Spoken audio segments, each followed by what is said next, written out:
Good morning friends, I hope आप लोग बहुत अच्छे होंगे। ये पार्ट 2 है साइबर क्राइम का, जो कल छूट गया था। आज हम इसको पार्ट 2 को कवर करवा देंगे। इसके बाद साइबर क्राइम का टॉप 200 क्वेश्चंस की सीरीज खत्म हो जाएगी। तो सीधे चलते हैं अपने क्वेश्चन पे। इसमें बात करने की कोई ज़रूरत है नहीं। देखो, यदि इस टाइप का क्वेश्चन आए तो आपको कैसे टैकल करना है, कुछ भी ज़्यादा करना नहीं। सीधे सीधे क्वेश्चन देखो कि कौन सा कानून भारत में साइबर अपराध को नियंत्रित करता है। साइबर अपराध के लिए कौन सा कानून बनाए? आई.टी. एक्ट 2000। देखो, आई.टी. एक्ट 2000 बनाए, ठीक है। बहुत मोटा लिख रहा है, इसको पतला कर लेते हैं। तो इसका आंसर हो जाएगा IT. Act 2000। Option A is right. कभी कभी ये क्वेश्चन पूछा जा सकता है, कौन सा अनुच्छेद साइबर अपराध के अंतर्गत आता है? कौन सा अनुच्छेद? तो जितने 66 वाले जो हैं, 66 वाला सीरीज, जैसे 66 है, डी बी ऐसे करके, तो ऑप्शन डी इज राइट। 66 ए जो है वो साइबर अपराध से अंतर्गत आता है अनुच्छेद।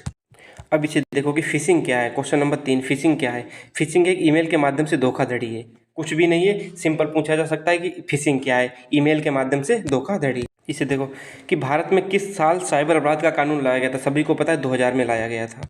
इस क्वेश्चन को जरा पढ़िए, क्या कह रहा है कि कौन सा टूल्स हैकर्स द्वारा अक्सर प्रयोग किया जाता है? मैक्सिमम मतलब कि हैकिंग किसके द्वारा होती है? तो वो होती है की लॉगर्स। अगले ऑप्शन आगे दिए होंगे, उनको हम बता देंगे। की लॉगर्स। अच्छा, की लॉगर्स होते क्या है पता है? जैसे कि आप एटीएम पे गए, ये है एटीएम, ठीक है। अब क्या है कि आप एटीएम में उसने क्या नाम कुछ भी करके वेब कैम या कुछ भी करके वेब कैमरा या कुछ भी लगा दिया, तो वहाँ पे क्या नाम छिपा दिया यहाँ पे, ठीक है। तो वो आपकी जो की है, की मतलब कुंजी, कुंजी मतलब जो आप पिन कोड डालते हैं, वो इसमें रिकॉर्ड कर लेगा, ठीक है। तो आपका क्या नाम पासवर्ड पता जो कुछ भी मोबाइल में या कहीं पे भी की लॉगर्स लगा दो, तो वो आपके सारे सीक्रेट जानकारी निकाल लेता है। तो उसे की लॉगर्स बोलते हैं और कुछ भी नहीं होता है। अब इसे देखिएगा कि DDoS का फुल फॉर्म क्या होता है? DDoS। DDoS का फुल फॉर्म होता है distributed denial of service. Distributed denial of service, इसका DDoS का फुल फॉर्म होता है, ठीक है। अब अगला क्वेश्चन देखो क्या कह रहा है कि भारत में साइबर अपराध से संबंधित शिकायत दर्ज कहाँ की जाती है? भारत में तो साइबर क्राइम पोर्टल पे आप लोग इस पर शिकायत दर्ज कर सकते हो। अगला क्वेश्चन देखो कि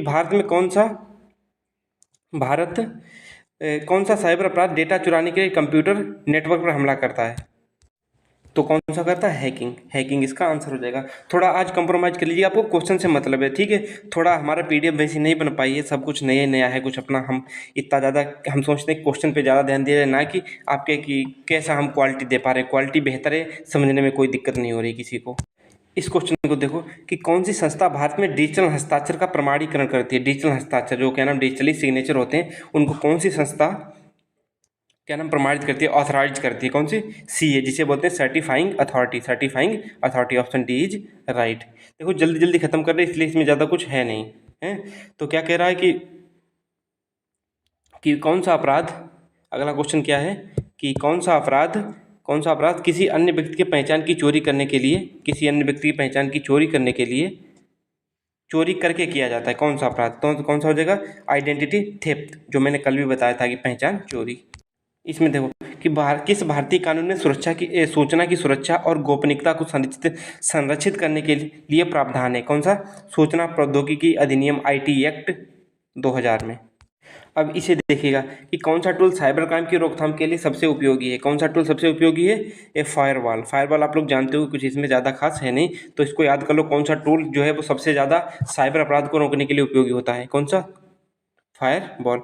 अब देखो कौन सा टूल नेटवर्क ट्रैफिक की निगरानी के लिए उपयोग किया जाता है? कौन सा? Packet sniffer. पैकेट स्निफर, इसे क्या बोलते हैं? Packet sniffer. और हाँ, ये वही लोग क्लास लें जिनको लगता है कि हमें थोड़ा और पढ़ना चाहिए साइबर क्राइम। बाकी जिन्हें लगता है कि हमें जो फर्स्ट वीडियो है जिसने वो कर ली, बहुत अच्छा है, आगे ज़्यादा करने की जरूरत नहीं है। ये सब मतलब कि उतना इंपॉर्टेंट क्वेश्चन नहीं जितना मैंने करा चुके हैं पहले वाले, जितने इंपॉर्टेंट थे। तो कौन सा अपराध सबसे अधिक वित्तीय धोखाधड़ी में शामिल होता है? कौन सा? फिशिंग। कहाँ गया ये वाला अपराध? सबसे ज़्यादा वित्तीय धोखाधड़ी में शामिल होता है। देखो कि ये क्वेश्चन कल हमने गलत करवा दिया था, थोड़ा हमसे गलती हो गई थी कि उसमें मैंने शायद बता दिया था, क्या है, ट्रोजन बता दिया था, बल्कि वो ट्रोजन नहीं होता है। ध्यान देना पिछला वाला वीडियो में। तो कौन सी तकनीक का उपयोग हैकर्स वेब सर्वर को नुकसान पहुंचा सकते हैं? उसे बोलते हैं की लॉगिंग, ठीक है, उसे बोलते हैं की लॉगिंग है। इस क्वेश्चन को हम लास्ट में करवा देंगे, लेकिन इस क्वेश्चन का है SQL इंजेक्शन। ये क्वेश्चन इतना इंपॉर्टेंट है नहीं, इसलिए इस क्वेश्चन को काट दो। एक वाला क्वेश्चन पूछा नहीं गया कहीं भी, लेकिन मैंने क्या नाम बना रहे थे तो मिल गया, तो कोई बात नहीं, इस क्वेश्चन को हटा दो, इससे कोई लेना देना नहीं, ठीक है। इस क्वेश्चन को मत काउंट करना। अब देखो कि कौन सी एजेंसी भारतीय बैंक की साइबर सुरक्षा की निगरानी करती है? कौन सी एजेंसी भारतीय आरबीआई की साइबर सुरक्षा की निगरानी करती? कौन? आरबीआई खुद करती है अपनी साइबर सुरक्षा की निगरानी। और एक चीज़ और है कि कौन सा देश ऐसा बना है जो अपने नोटों पे 3D पेंटिंग करा रहा है? कौन सा? जापान। ये क्वेश्चन आ सकता है, ठीक है, तो इसलिए करंट का क्वेश्चन था, मैंने यहाँ पे बता दिया। 3D पेंटिंग कौन करवा रहा है? जापान। अब देखो, कौन सा टूल साइबर क्राइम की पहचान के लिए इस्तेमाल किया जाता है? आईडीएस बोला जाता है इसे, instruction detection system. Instruction detection system कौन सा किसके लिए प्रयोग किया जाता है? साइबर क्राइम की पहचान के लिए प्रयोग किया जाता है, ठीक है।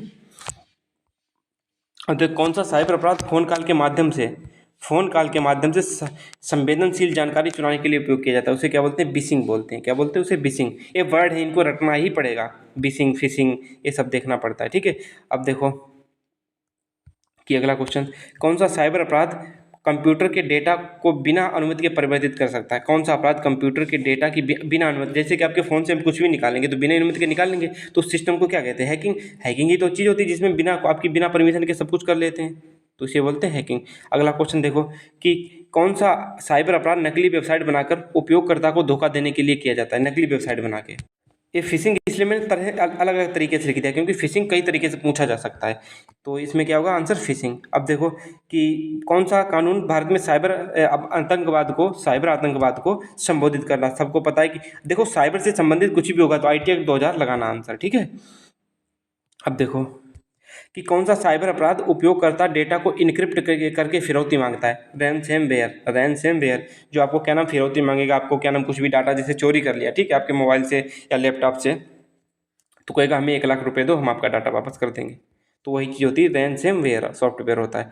अब देखो ट्रोजन हॉर्स क्या है? ट्रोजन हॉर्स साइबर अपराधों के उपयोग किया जाने वाला शब्द ट्रोजन हॉर्स क्या है? ट्रोजन हॉर्स कंप्यूटर को नुकसान पहुंचाने वाला एक प्रोग्राम है, मतलब कि एक वायरस है और कुछ भी नहीं है, ठीक है। इस क्वेश्चन को देखो कि कौन सी तकनीक का उपयोग डेटा की सुरक्षा के लिए किया जाता है? इनक्रिप्शन।